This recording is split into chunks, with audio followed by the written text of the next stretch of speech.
주를 의지하며 순종하는 자를 주가 위해 주시리라.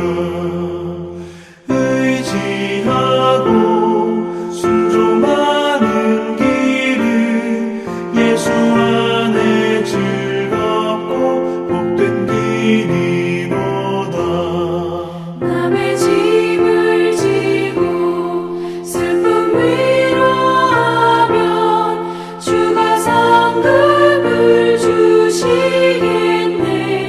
주를 의지하며 순종하는 자를 항상 복 내려 주시리라. 의지하고 순종하는 길은 예수 안에 즐겁고 복된 길이로다. 우리 받은 것을 주께 다 드리며 우리 기쁨이 넘치겠네. 주를 의지하며 순종하는 자를 은혜 풍성케 하시리라. 의지하고 순종하는 길은 예수 안에 즐겁고 복된 길이로다. 주를 힘입어서 말씀 잘 배우고 주를 모시고 살아가세. 주를 의지하며 항상 순종하면 주가 사랑해 주시리라. 의지하고 순종하는 길은 예수 안에 즐겁고 복된 길이로다.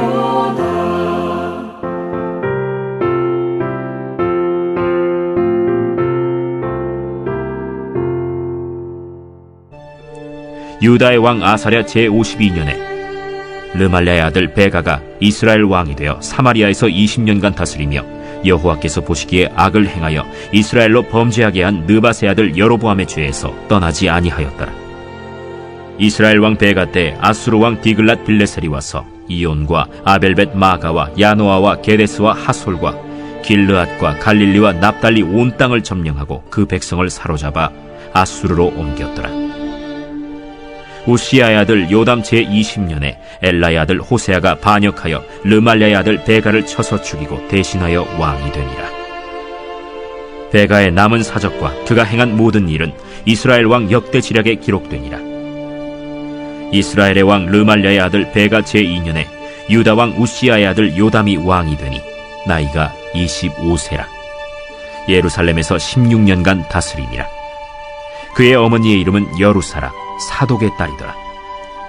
요담이 그의 아버지 우시야의 모든 행위대로 여호와께서 보시기에 정직히 행하였으나 오직 산당을 제거하지 아니하였으므로 백성이 여전히 그 산당에서 제사를 드리며 분향하였더라. 요담이 여호와의 성전의 윗문을 건축하니라. 요담의 남은 사적과 그가 행한 모든 일은 유다왕 역대지략에 기록되지 아니하였느냐. 그때 여호와께서 비로소 아람왕 르신과 르말랴의 아들 베가를 보내어 유다를 치게 하셨더라. 요담이 그의 조상들과 함께 잠에 그의 조상 다윗성에 조상들과 함께 장사되고 그 아들 아하스가 대신하여 왕이 되니라. 좋은 기업을 넘어 위대한 기업으로라는 책이 있습니다. 이 책의 저자 미국의 경제학자 짐 콜린스가 남긴 말이 있는데요. 좋은 것은 위대한 것의 적이다 라는 말이 있습니다. 풀이하자면 이렇습니다. 대부분 사람들이 좋은 단계에 도달하게 되면 거기에 안주해버리고 위대한 것을 시도하지 않는다라는 그런 말이기도 합니다. 그래서 좋은 학교들은 있지만 위대한 학교는 찾아보기 어렵습니다.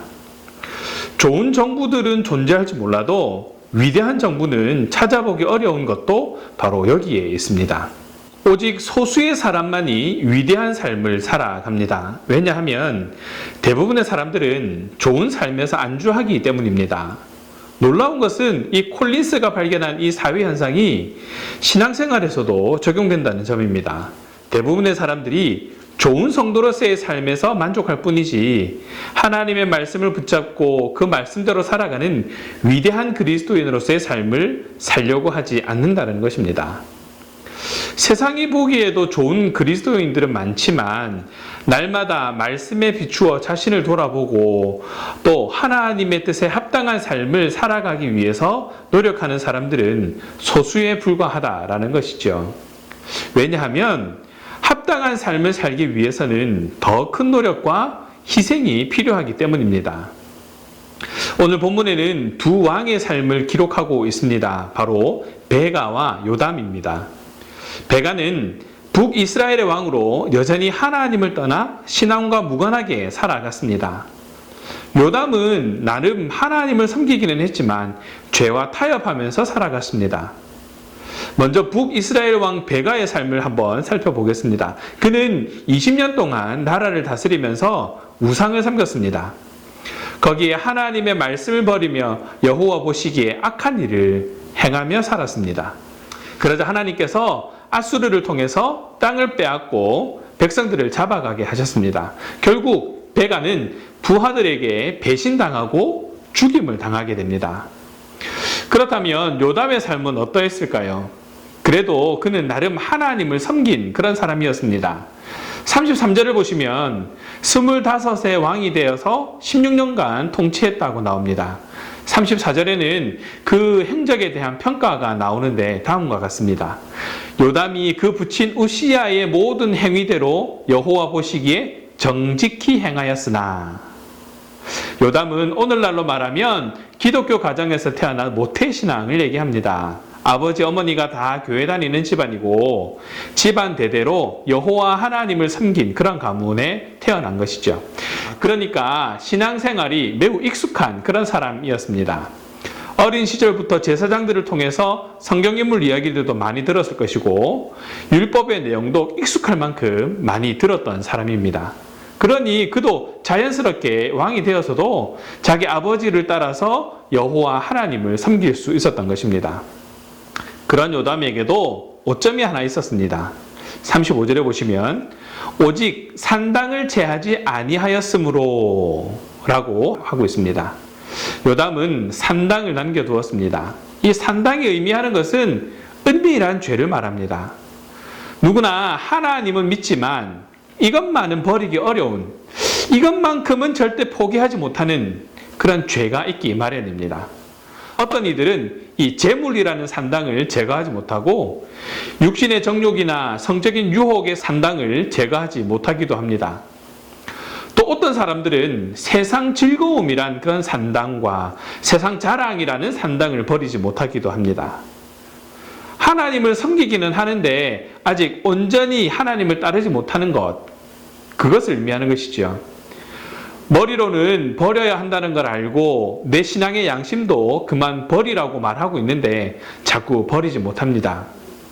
우리 각자의 산당이 바로 이런 것이죠. 요담이 산당을 제거하지 않자 백성들도 그 산당에서 제사를 드리며 분향했습니다. 백성들은 산당에서 우상에게 제물을 바치고 제사를 드리고 분향한 것입니다. 결국 이 요담의 죄가 남유다 백성의 죄로 퍼져간 것입니다. 완전히 불순종한 북이스라엘 왕 베가나 부분적으로 적당히 순종한 남유다 왕 요담이나 동일하게 각각의 왕국을 패망으로 이끌고 가버렸습니다. 요담의 입장에서 보면 억울했을 수도 있습니다. 아니 하나님, 저는 그래도 나름대로 정직하게 살려고 하지 않았습니까? 저렇게 아니 어떻게 북이스라엘 왕 베가처럼 똑같이 그렇게 대하십니까? 그러나 하나님 보시기에 완전한 불순종이 죄인 것처럼 적당히 타협하는 순종도 죄라는 것입니다. 예를 들어 먹다 남은 반쪽짜리 음식을 대통령이나 귀인들에게 내어놓을 수 없듯이 하나님께 반쪽짜리 순종은 드릴 수 없는 것입니다. 만일 우리가 계속해서 부분적으로 순종하겠다고 마음을 먹고 있다면 그것은 다시 말하면 하나님, 제가 계속해서 산당은 없애지 않고 있겠습니다. 하나님, 제가 계속해서 이 부분에 있어서만큼은 죄와 타협하고 살겠습니다. 하고 말하는 것과 다름이 없습니다. 결혼 생활도 한 사람과 결혼하여 내 배우자와 함께 사는 것이 온전한 결혼 생활이지, 결혼은 이 사람이랑 하고 사는 것은 다른 사람이랑 사는 것도 외도고 간음인 것이지요. 마찬가지로 주님의 신부요 교회인 우리가 하나님을 믿고 하나님의 백성답게 산다고 결단하고 자녀로 합당하게 살겠다고 하면서도 여전히 버리지 못하는 악한 습관들, 즉 죄와 함께 살면 그것은 영적인 간음이 되어버립니다. 물론 결혼 생활을 하면서 90%, 99% 만족하며 사는 배우자는 없습니다. 1%라도 다른 사람에게 마음이 있다면 그 얼마나 기분 상하고 불쾌한 일이겠습니까? 마찬가지로 하나님은 우리의 99%를 원하시는 분이 아니십니다. 하나님은 우리의 100%를 원하십니다. 사실 반쪽짜리 순종이라는 말 자체가 틀린 말이긴 합니다. 순종은 100%만 있을 뿐입니다. 오직 온전한 것만이 순종이지 다른 것은 다 불순종에 지나지 않습니다.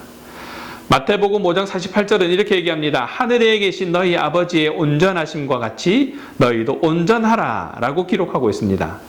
또한 하나님은 레위기 11장 45절에서 내가 거룩하니 너희도 거룩할지어다고 말씀하셨습니다. 우리에게 100%를 주시는 하나님은 우리도 주님께 100%를 드리기 원하신다라는 것이죠. 이런 찬양이 있습니다. 나 주님의 기쁨 되기 원하네.